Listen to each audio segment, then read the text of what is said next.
Welcome back, everyone. I've been reading this old TV guide that Terry Farrell did from 1997, and I've been reading this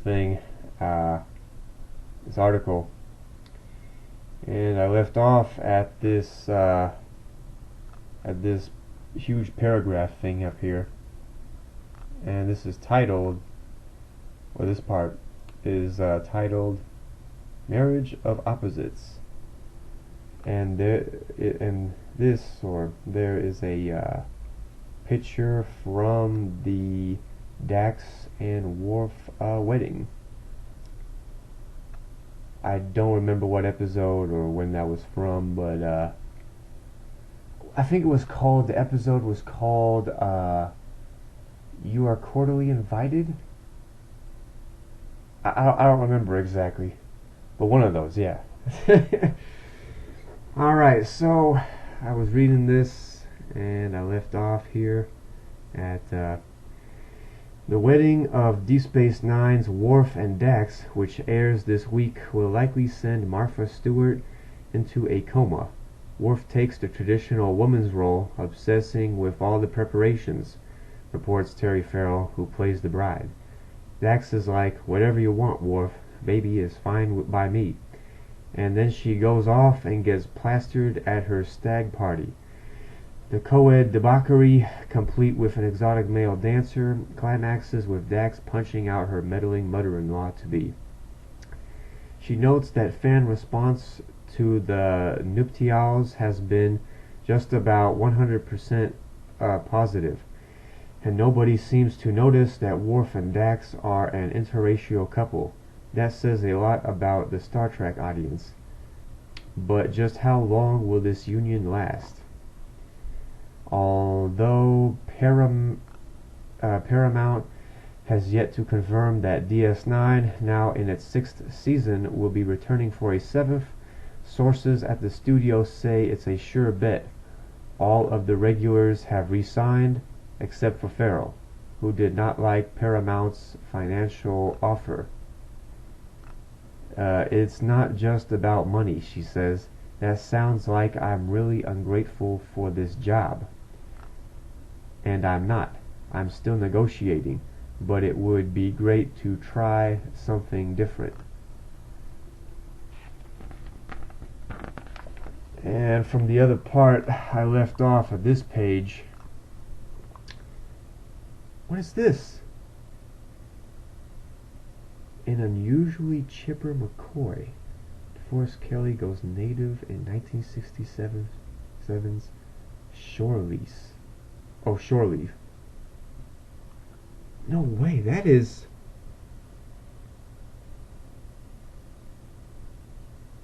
That's DeForest Kelley?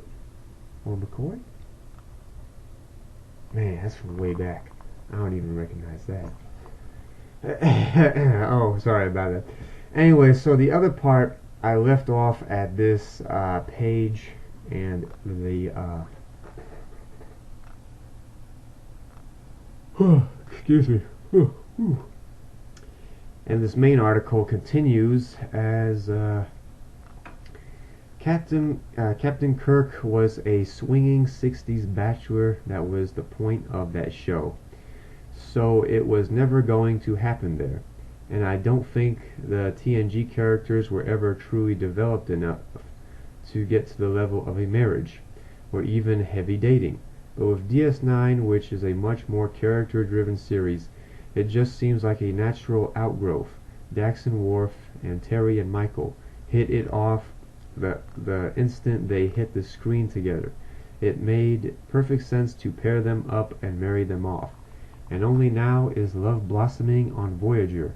A little odd, considering that the crew has been lost in space for 3 years, and would presumably at this point be regarding each other with acute interest. The audience is just salivating. They've been waiting for dinner just a little too long, says Roxanne Dawson, whose hot-headed character, Chief Engineer Bielana Torres, has become romantically involved with the show's resident heartthrob Tom Paris. Rob Robert Duncan McNeil. If something hadn't happened to somebody this season, she says, we'd all have to be proclaimed saints. Sorry. We'd all have to be proclaimed saints or eunuchs, but sex scenes could prove tricky for Dawson, who is 7 months pregnant in real life. Because of my stomach, Robert and I can barely kiss as it is. I don't think we'll be going too far this season. Neither will Janeway if McGrew has anything to say about it. Both the actress, who has been adamantly opposed to a romance for her character, and the Voyager writing staff have been vilified by a growing contingent of female viewers who want the noticeable sexual tension between the captain and her first officer, Chakotay Robert Beltran, to trigger some bedroom action. There seems to be a great desire among female viewers to see their heroines romantically engaged, and some of them resent that I'm so adamantly against it, says McGrew. I find it surprising that they cannot clearly see that Janeway already has a very full plate. There is little time for a breath, much less a sex scene. Let's face it, Trek has never been famous for romance. It cannot become the essence of our sci-fi show any more than it should become the essence of a medical show like ER. If it did, both would be canceled in 6 weeks. Other viewers, though few of them male, have complained about 7 of 9, citing the curvaceous character as a sexist attempt by Paramount to attract the Baywatch demographic. We have nothing to apologize for, insists co-creator Taylor. Sure, we could have put 7 in some dumpy outfit, but what would be served by that? Would a few militant feminists have liked it better? Maybe. But Jerry Lyon has a spectacular body, and I was very happy to say, let people see it. Besides, Taylor says, dodging fan bullets comes with the paycheck. You learn to take it in stride. Star Trek is always under fire for something. If we were the kind of people who ran scared of criticism, we'd have gone away a long time ago. And that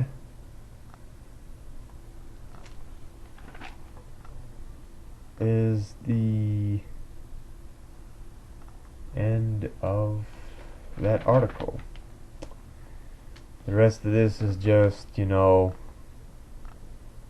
old back to 90s stuff, type of things. Some 90s vehicles, trucks, 90s trucks. Some 90s articles and TV shows and just old school stuff, how it was back in the 90s. Like here we have a old video game or stuff for football or something. An old baseball game. I mean, nothing really like nowadays. Video games, computers nowadays. I mean, it's something else. But I mean, check out this. Check out this. Look at this old. I want to say this is Windows 95 or Windows 97.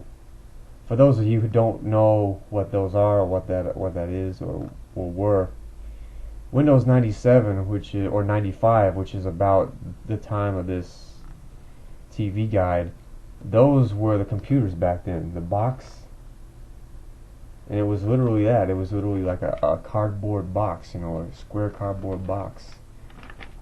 They didn't have, like stuff today, the flat screen or iPod, iPhone, iPad, and all that other stuff,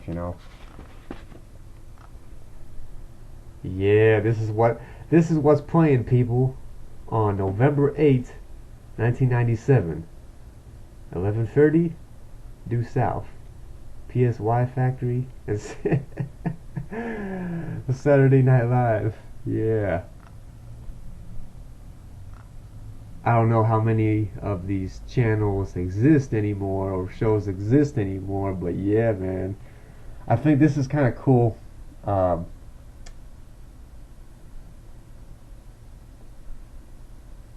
this is from way back, man. This is woo.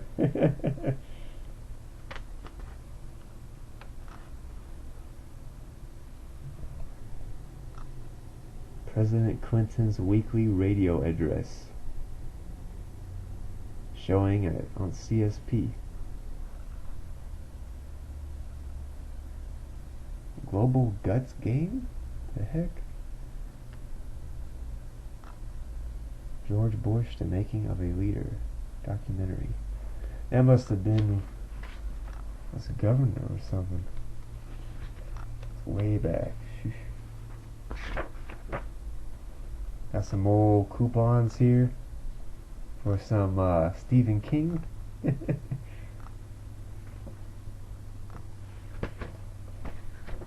Well, what was this?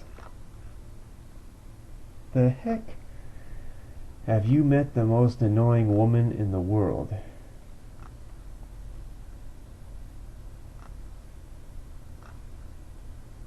Wow. What was this?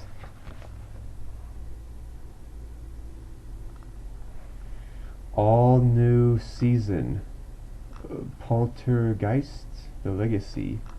Saturdays 1 a.m. Fox 49. Whoa. But yeah, so this thing is filled with all kinds of stuff like that. I mean, all kinds of 90s stuff. Here we have a old Garfield thingamajig. I don't know.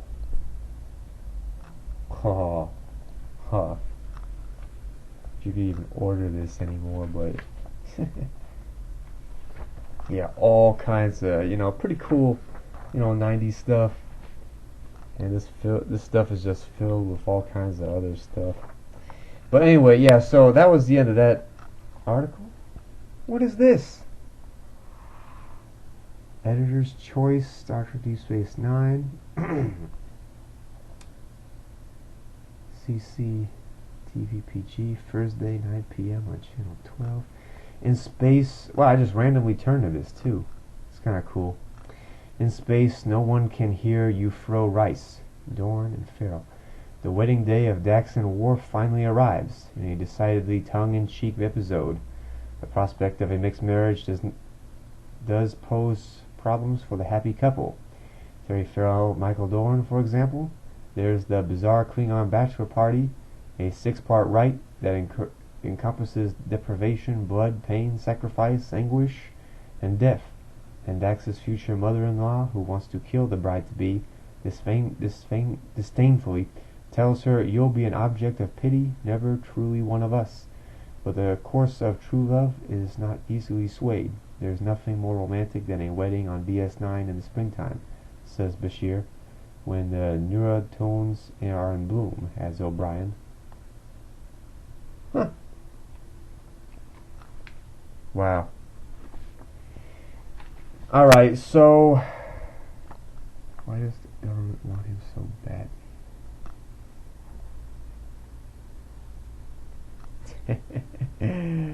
Wow.